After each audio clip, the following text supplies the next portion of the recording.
Thank you, David, for a very handsome, ambivalent introduction.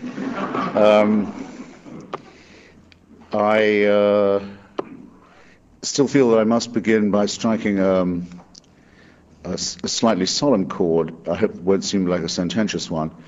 I mean, in view of not just our geographical position on this coast, but in view of the fact that our society has recently both asked for and required the solidarity of so many other societies, I would like us to keep quiet for a moment and think about our Australian brothers and sisters and the obscene atrocity to which they've been subjected, and also to think about the root causes of that atrocity, which are the determination of some people not to coexist with civil society, and also the willingness of Australian soldiers to volunteer for the unhappy and belated, but ultimately delightful, independence of East Timor, an independence that was greeted by the Bin Ladenists and their allies as a crime against one of their favorite dictatorships. So, with that said, I would just entreat a moment of reflection.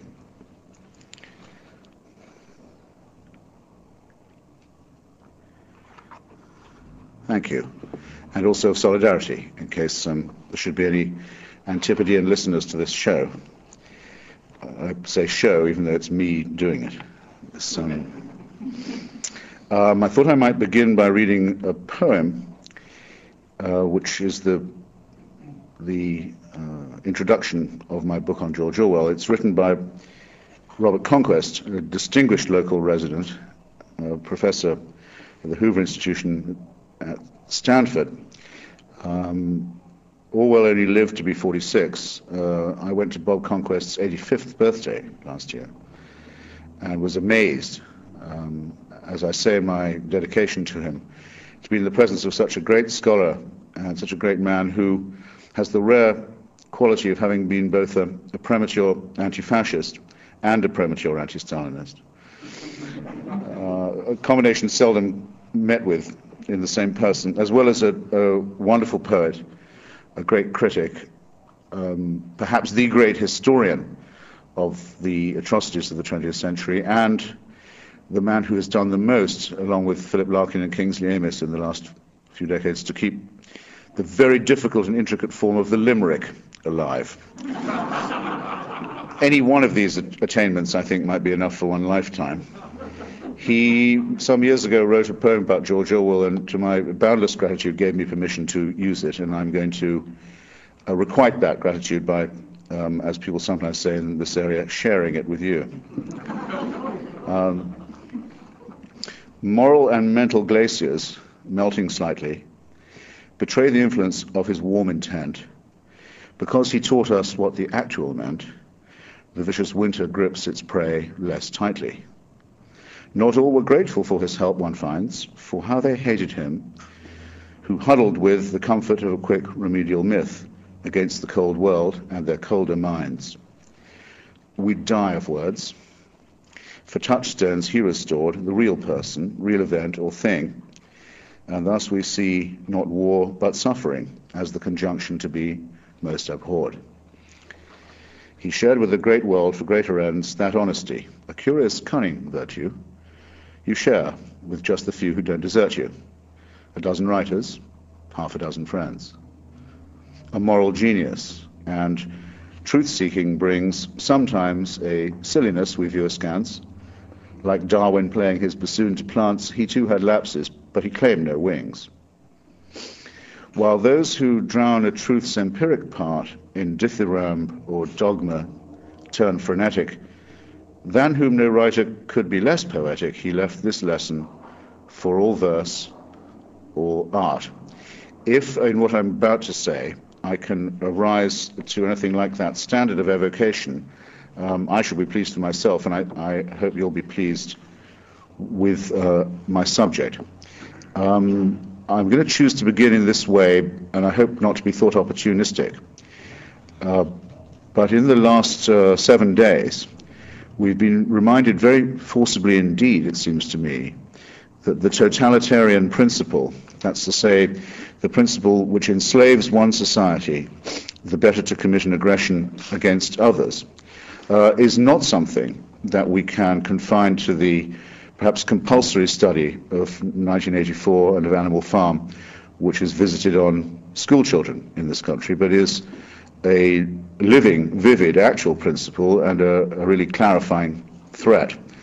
I'm referring first to the unspeakable degradation that was inflicted last week by their big brother on the people of Iraq, forced once again to gather adoringly, unanimously and terrified, and not only to turn out to vote 100%, but to turn out to vote 100% the same way. After what they've been through, one felt they might have been spared this last Ceausescu-style abnegation, humiliation. And second, the discovery that the People's Republic of North Korea has all this time, while its people have been starving and screaming with hunger and pain and the absence of all culture, has been choosing to spend all its resources on the enrichment of uranium. Who will say in the face of this that the relevance of George Orwell belongs in the past? It so happens that I've been to both Iraq and North Korea. I'm up to speed on the Axis stuff, have been for some time. That in my book I write about my visit to Pyongyang in this way. In the closing months of the 20th century, I contrived to get a visa for North Korea, often referred to as the world's last Stalinist state. It might as easily be described as the world's prototype Stalinist state, founded under the protection of Stalin and Mao, and made even more hermetic and insular by the fact of a partitioned peninsula that, so to speak, locked it in. The Democratic People's Republic of Korea still boasted the following features at the end of the year 2000. On every public building, a huge picture of the great leader, Kim Il-sung, the dead man who still holds the office of president, in what one might therefore term a necrocracy, or a mausolocracy. All other senior posts are occupied by his son, the dear leader, Kim Jong-il. After all, Big Brother, as a term, was a perversion of family values as well. Children march to school in formation, singing songs in praise of the aforesaid leader. Photographs of the leader displayed by order in every home. A lapel button with the features of the leader, compulsory wear for all citizens. Loudspeakers and radios blasting continuous propaganda for the leader and the party. A society endlessly mobilized for war, its propaganda both hysterical and, in reference to foreigners and foreign powers, intensely chauvinistic and xenophobic. Complete prohibition of any news from outside or any contact with any other countries. Absolute insistence in all books and all publications on a unanimous view of a grim past, a struggling present, and a radiant future. Repeated bulletins of absolutely false news, of successful missile tests or magnificent production targets. A pervasive atmosphere of scarcity and hunger, alleviated only by the most abysmal and limited food. Grandiose and oppressive architecture. A continuous stress on mass sports and mass exercise. Apparently total repression of all matters connected to the libido. Newspapers with no news, shops with no goods, an airport with almost no planes. A vast nexus of tunnels underneath the capital city, connecting different party and police and military bunkers. There was, of course, only one word for it, and it was employed by all journalists, all diplomats, and all overseas visitors. It's the only time in my writing life when I've become tired of the term Orwellian. I might add here to interpolate, I was in Czechoslovakia under the old communist police regime in the late 1980s, and I resolved while I was in Prague to become the first reporter to write an article from there, first writer to compose one, that wouldn't mention the name Franz Kafka. Like Mr. Amos, I believe in the war against cliché. And so what was my horror when I was arrested by the communist secret police at a meeting of the Charter 77 forces in a private apartment. And when I asked them, what is the charge, I was told, we're not telling you. I ended up mentioning Kafka after all in that piece. And having quit Pyongyang, I was obliged to use the word Orwellian. I'll just close my last sentences on this. In some respects, the North Korean nightmare falls short of Orwell's dystopia. The regime is too poor and too inefficient to provide telescreens or even wireless sets to most of its subjects. In some respects, however, it is infinitely more forbidding. Winston and Julia would have had no chance at all for a moment of private delight in the countryside, let alone the lease of a crummy flat in some anonymous proletarian quarter of town. Nonetheless, there really are hate sessions in North Korea during breaks in factory or office work, and at an evening of mass games I was shown, via multiple hypnotizing flashcards, the hideous image of a grim-visaged enemy soldier hurtling towards me, to be replaced by the refulgent and reassuring face of the great leader. These are details. What was entirely unmistakable was the atmosphere of a society where individual private life is absolutely pointless, and where everything that is not absolutely compulsory is absolutely forbidden. The resulting dankness and dinginess and misery would have been almost indescribable without reference to a certain short novel that had been bashed out on an old typewriter against the clock by a dying English radical half a century before. So, I've started in a way at the opposite end of my answer to the question posed by my book jacket, which is, why does Orwell matter? Because I believe that to answer the question one has to begin a little earlier than his partly Swiftian and partly dystopian novels, his best known work, and most often cited in the United States, 1984 and Animal Farm. The most concise way I can think of phrasing this is the following. In the century that's just closed behind us, or we rather hope has just closed behind us, the 20th century, the three great moral and political and cultural crises were these. The end of empire, the end of the idea that the world was the property, and the world and its inhabitants and resources were the property of white Europeans. The question of fascism and National Socialism, the threat to civilization that was posed by that, and the delusions of Stalinism. George Orwell, I propose, as the only writer, the only, some would say, public intellectual, the only person who managed to get all three of these questions right.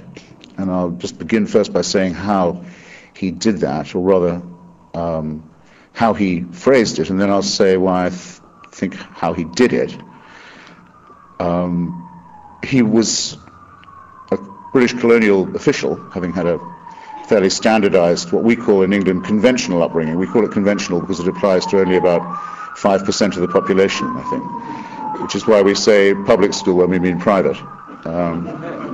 It's another way of making Americans feel at home when they visit. Like a lot of other successful writers, he skipped university altogether, partly out of poverty, and became a colonial official, a police official, in fact, in Burma, and threw up the job for reasons that he never publicly stated, but I believe I understand from a close study of his writing. I think that he thought that if he kept on with the job, he would become a sadist, that he would become a robot, that he'd understood something very essential about what Nietzsche called the master-slave relationship, and also the other term that's often used rather cheaply, exploitation. It was one thing to notice that the British kept Burma forcibly underdeveloped in order that its economy would be a blood bank for the British economy. That was something, in a sense, any fool could see. But there was exploitation of another kind as well, and it took the following form. The most educated, the most integrated, the most sophisticated, the most qualified Indian or Burmese man, however anglicized he may have become, would never be allowed as a member of the English club to come and have lunch or dinner or a cocktail in a European company. That would never happen. But the least qualified, least literate, and least assimilated Burmese woman could be allowed into any Englishman's bungalow, though only by the back door. In fact, Florey, the central character in Orwell's first novel, Burmese Days, and the man who I believe anticipates by some decades the sweltering, guilt-ridden anti-heroes of the later Graham Greene stories, actually says, admits to us through his author, that he bought his Burmese mistress from her family. That, in other words, he's living with a slave, a sex slave. These two declensions of exploitation, it seemed to Orwell, and it seems to me, condemned the system of imperialism morally as well as economically and politically. And his decision to refuse it and to become instead a campaigner against it, which now seems to us in retrospect to be rather commonsensical, if not morally obvious, was at the time he made it in the early 20s a very unusual decision indeed. It seemed to most people at that time that imperialism would last for many, many more generations, that it was rational and progressive and even liberal, and that it was a gift from Europe to the rest of the world. There were very, very few who saw that it had a short time to live and that this time should be, as far as possible, further curtailed by moral critique. And with that step, Orwell took the side of the underdog and the oppressed for the rest of his life. Never wavering in this, was determined as far as possible to share their suffering, to look at the world from their perspective. And I think that aided him very powerfully, first in understanding what is very present and vivid in the novelistic portrayals in 1984, the essential sadomasochistic quality of the master-slave relationship, the pornographic secret that is at the heart of domination, and to have understood that as someone who had been tempted by it the other way around. In other words, we're looking at a figure who knew what it would be like to hold the other end of the whip, to be the one wielding it rather than receiving it, and understood the ghastly temptations involved. In my opinion, the great test of any writer and any intellectual is their ability to handle contradiction. The reason why Orwell's prose retains for us the sinew and muscle that it does, and the tensile quality that it displays, is because we have a man arguing all the time with his own prejudices and his own fears, his own bigotries, his own shortcomings, trying to argue himself in public out of these temptations. Once that's clarified, I think it's very easy to see why he was so quick to detect the menace of fascism, the really pornographic assault on European civilization that began a decade or so later, and which also partook of the sadomasochistic and the cruel. And as Orwell was again very prescient in pointing out, took the doctrines of racism that had been evolved for purposes of colonial domination and did what he'd always feared they would do, and began to apply them to other Europeans as well. It wasn't enough to describe other species of different colors as Untermenschen or natural slaves. This doctrine, this revolting, irrational doctrine, could also be applied to other Europeans. And like empire, it would mean war, not just in the sense of intending it, but in the sense of entailing it. And so he went to Spain and became one of the first volunteers to feel the weight of a pack and a rifle on his shoulder and to physically bar the road to war and fascism as it tried to conquer European civilization. And his account of that struggle, almost unpublished in his own lifetime because of the publishers who wouldn't take it, or the editors who censored it, or the people who wouldn't distribute it. Homage to Catalonia is still the most imperishable account of being both a volunteer and a reporter in a context of war and revolution. And it was while engaged in that struggle, as if he didn't have enough, so to speak, on his plate, that he became aware that there was a third great illusion, or delusion, or hallucination, very prevalent among the intellectuals and those who imagined themselves to be emancipated, rational, and progressive. And this great delusion was the one which stated that beyond the Ural Mountains, in the far distant provinces of Stalin's Russia, a new utopia was being created, where history would come to an end, where human emancipation would be consummated, there would be no more contradictions, and the ideal society would come to birth. And in trying to dispel this hallucination, and also in showing that more than a delusion, more than an illusion, it was a terrible lie and depended upon the suppression or distortion of some appalling truths, Orwell was forced to confront physically, as well as mentally and morally, the consensus of the enlightened, the bien-pensants, who, as some of you may have good reason to know, are always the most intolerant people in society, because they're sure that they're right, and they're sure that their motives must be ideal. And the last decade of his life is therefore spent in an imperishable struggle, conducted almost entirely as an individual, armed really only with a typewriter and an attitude, against the trahison d'éclat, against the betrayal by society and its values, its highest values. So of society and its highest values, that's intellectuals. Now, any of those three things, it seems to me, would be enough for one lifetime. But I must add, before I trespass on your time, which I think I'm about to do, and I have a sense of an unspoken message coming from my I must say why I must briefly say why I think one lone stubborn Englishman was able to do this, was enabled to do it, and I will select the following as my provisional conclusion. With some part of himself, and with his long wrestling with love of literature and of the liturgy, he was a convinced atheist, I think, by the way, a Protestant atheist, but still an atheist. You may know the joke from Belfast about the roadblock. Man gets stopped. Well, what religion are you? Oh, well, I'm an atheist. Are you a Protestant atheist or a Catholic atheist? Actually happened to a Jewish friend of mine in Belfast, and used to make the life of Chinese waiters in Belfast very difficult too in the days of the roadblock. He had a strong belief in the long struggle to have the Bible translated out of Latin, where it was the possession of a priestly class, or, if you prefer the analogy of 1984, of the members of the inner party, a secret book with knowledge arcane and limited to an elite, where it could be read and understood by the people. The long struggle of the Protestant Revolution, where men like William Tyndale were strangled and burned for the right to have a Bible that the congregation could read too. With all these things, he understood intuitively what I think has now been confirmed, shall we say scientifically, that there is a connection between language and truth and logic, that there is innate in us an instinct for language that makes us human, and that along with that comes the wish for clarity and honesty of expression, that it matters, in other words, not what you think. I've just given you three examples of how his opinions were the right ones, and that's quite a different thing.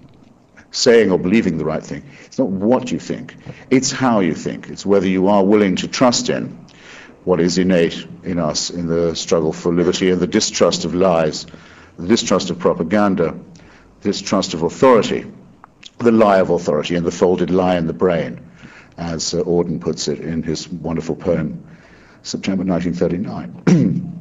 In understanding this, I think, he made it clear that one individual, if possessed of a love of language, an understanding of literature, and a respect for truth, can prevail in a time when the mind is in chains and when people's will to obey, people's willingness to accept coercion, has temporarily eclipsed their will to resist.